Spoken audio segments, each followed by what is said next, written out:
नमस्कार. नवरात्रीच्या पहिल्या दिवशी आपण शैलपुत्री देवीचं पूजन केलं.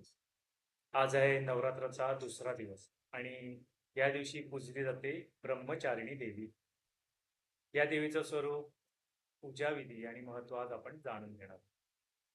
ब्रह्मचारिणी म्हणजे तपश्चर्या करणारी देवी. शैलपुत्रीच्या पुढच्या जन्मात त्यांनी भगवान शंकराला पती म्हणून मिळवण्यासाठी कठोर तप केलं. हातात जपमाळ आणि कमंडलू हे त्यांचं साधनेचं प्रतीक आहे. त्यांचं स्वरूप अत्यंत तेजस्वी आणि शांत आहे. ब्रह्मचारिणी देवी संकल्प शक्ती आणि संयमाचं प्रतीक आहे.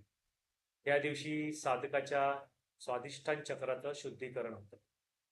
जो व्यक्ती संयम, शिस्त आणि साधना अंगीकारतो त्याला आयुष्यात यश मिळतं. देवी स्थापना करताना देवीची प्रतिमा किंवा मूर्ती सजवावी. पांढऱ्या किंवा पिवळ्या फुलांनी सजावट करावी. देवीला साखर आणि शुद्ध तूप यांचा नैवेद्य विशेष प्रिय आहे. पांढरी फुलं, अक्षता आणि हळद-कुंकू अर्पण करावी. या दिवशी जपला जाणारा मंत्र असा आहे, ओम देवी ब्रह्मचारिण्ये नमः. या मंत्राचा जप मनाला शांती आणि स्थैर्य देतो. मग नंतर आरती करून देवीला विनंती करावी, की साधनेतून आपल्याला आत्मबल आणि संयम मिळेल. ब्रह्मचारिणी देवीचं पूजन केल्याने संकल्पशक्ती मजबूत होते. मनातील शंका, भीती आणि अस्थिरता दूर होते. विद्यार्थ्यांना अभ्यास लक्ष केंद्रित करण्यासाठी हा दिवस विशेष महत्त्वाचा आहे. स्त्रियांना सुख समृद्धी आणि दीर्घायुष्य प्राप्त होतं असं मानलं जातं.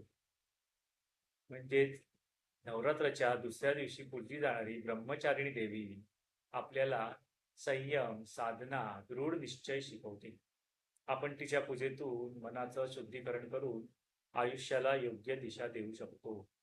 जय माता दी, जय ब्रह्मचारिणी. धन्यवाद.